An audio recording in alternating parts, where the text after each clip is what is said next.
So, hello, welcome back to another episode of the Self-Development with Tactics podcast. It's been, I guess, even more than a week since I've recorded the last time, in a kind of real way. Like my voice, talking about something that matters, and not just uploading something, which is something I dislike, but it is a good way to get around not having that much time to do things. But let's actually see what Reddit is saying. If there's something interesting, if there's something good. Actually, before I started the recording, I was a bit worried if I can still do it. Like, if I can still speak, since English is not my mother tongue. English is even not something that I'm using on a daily basis besides recording. So, yeah.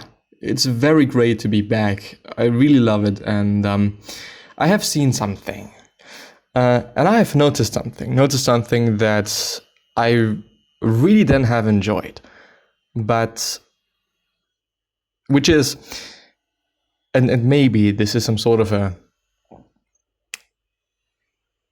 metaphor. Maybe, well, not really a metaphor, but maybe a tip, maybe something that you're not seeing as well.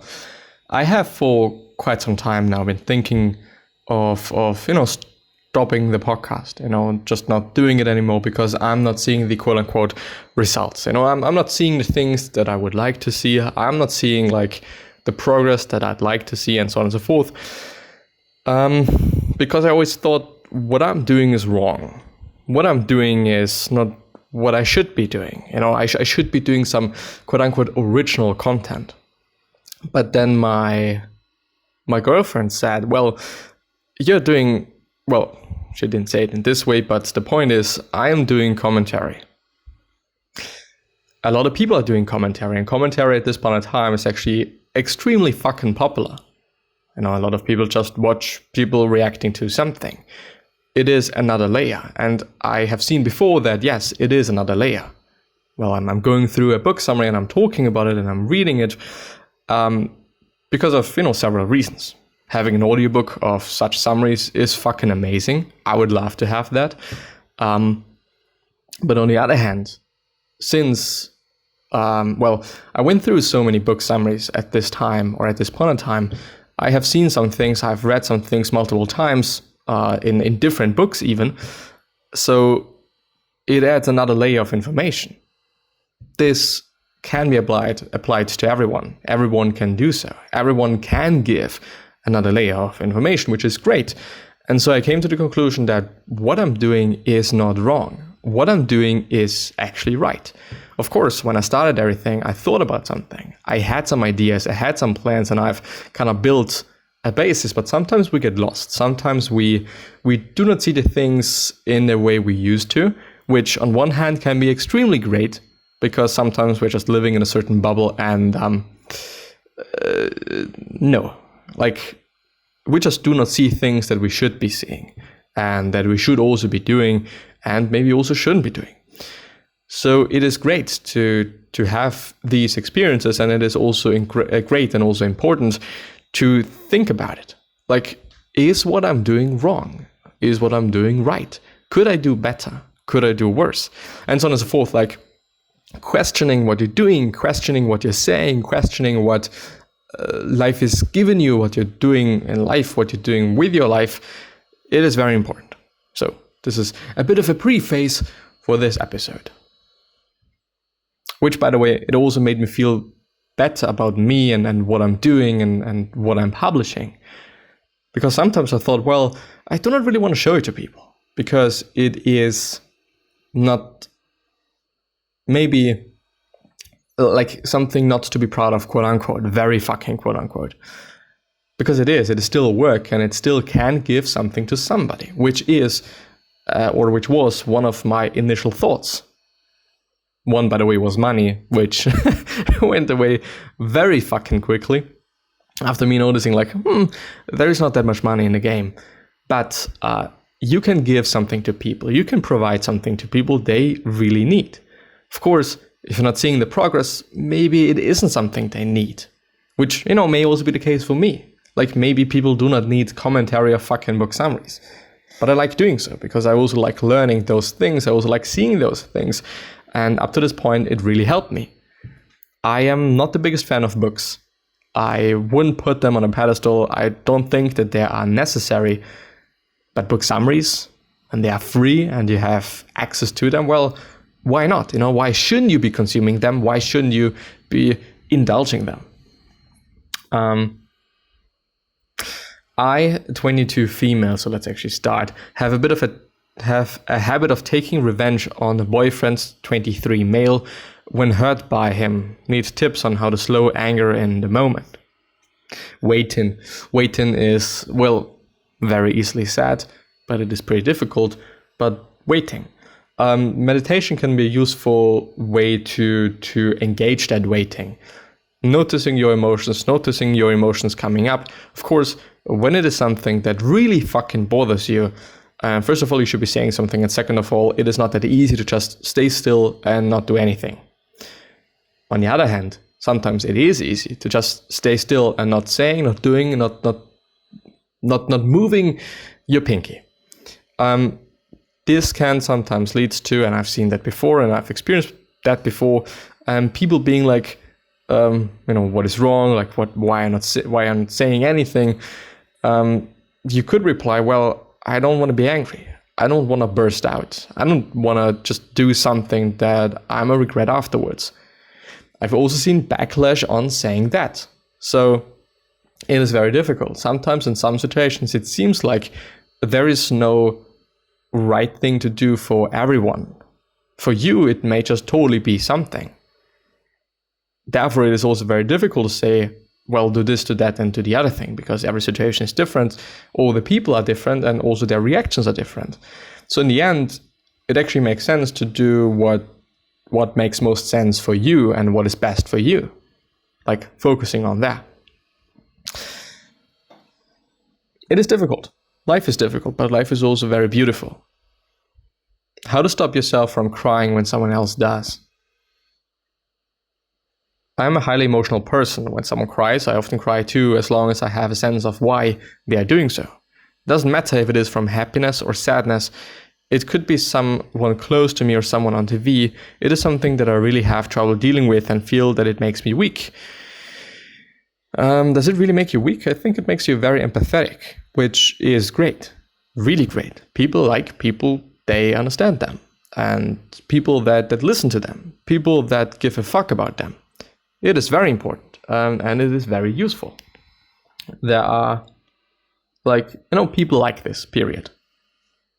That's the end of the discussion. Which is also interesting because sometimes we think that something is bad and it really isn't. It is, perspective and it is nothing new, but perspective. Healing is not linear. No, it fucking isn't. How do you personally stop overthinking? I would say meditation can be a useful way.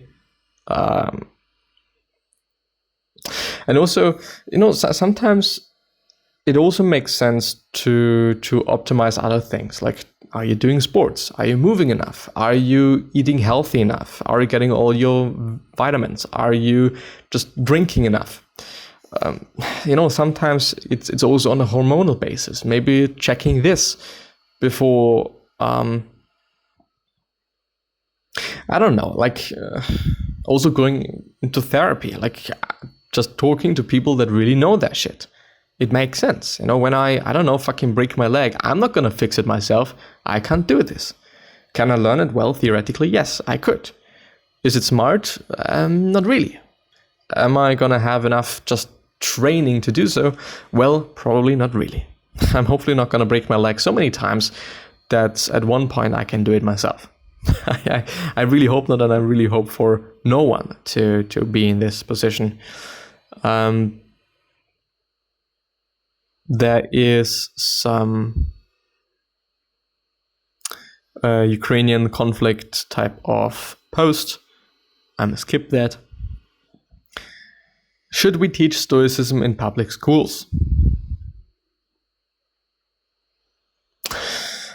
some people, me included, were pretty so some are pretty gifted in the sense of having philosophy in school, and I think philosophy in school makes sense, is important, and it is great. But you can also do it yourself. This is one of, also just, it is very difficult because we all have different opinions. My teacher has had different opinions than I have. So what should we teach? What is important in life? Of course, after some years, you may see certain things that are very important in life. Maybe, since also religion is not something that is taught in every school. In Austria, it actually is, and I've had the I was very grateful for me to have such a good religion teacher in the last school that I've attended. Also having a bit of philosophy, just not praying in school and stuff, but talking about life, talking about the things that may matter. It may actually be good to have a subject in school that is called maybe life, or just maybe philosophy in general, and having multiple people doing so. If this is possible, in terms of organizing it, in terms of also payments, there's a lot of stuff. Like every school is also an institute. Every institute is a corporation in some way, and they also have to do that thing. But just letting students see multiple views of life, different views of life, and so on and so forth, so that they can just build a picture themselves. We all have different opinions, different worldviews, different things that we think are important. And for me, it is something different than for you. Sometimes things overlap, and then people can see, it would actually also be interesting for the teachers themselves. Like, okay, I'm talking about this, that, and the other thing. Where does what I'm talking about and what the other person is talking about, where does it overlap? Like, what is then maybe important for everyone? Might be health, might actually lead to students realizing certain things and getting to know certain things. Maybe they also talk about taxes. Maybe they talk about something that is important in another way, like letting the teacher decide every lesson what to talk about. Of course, I am definitely not the one that is in a position to change anything, not on a national basis, not on not even in my fucking city, not even in a village and whatnot. But I think that it would be great. Some teachers, some very good teachers, still do that in whatever subject that they are teaching. I would probably also do the same. But yeah. What is the difference between Stoicism and Christian philosophy / ethics? Which is going to be the last one for today. I do not know the answer, therefore I am reading a comment. The core aspect of Christianity is living life without sin and serving God faithfully on earth so that one may rejoin him in heaven. The main goal for a Christian is to make it to paradise after they die. Stoics do not believe in an afterlife, and if they believe in God, it's typically in a pantheist fashion. You have one short life and you might as well make it a good one by living according to nature and reason. In the end, you will only return to dust. I'd say that Christians also strive for eudaimonia. I'm sure some do, yet striving for eudaimonia is not something that is taught in Christianity. Christianity teaches its practitioners to strive for heaven after earth. True, oddly enough, I learned of the concept of eudaimonia, which is written in a different way now, from my religion teacher. I'm gonna Google this because I don't know anymore what it is. Yeah, of course, religion teacher talking about some things they just are interested in, period. Yeah. It's a Greek word literally translated to state or condition of good spirit, and which is commonly translated as happiness or welfare in the works of Aristotle. But yeah, since I'll need to go now, catch my train. We'll see you next time. Bye-bye.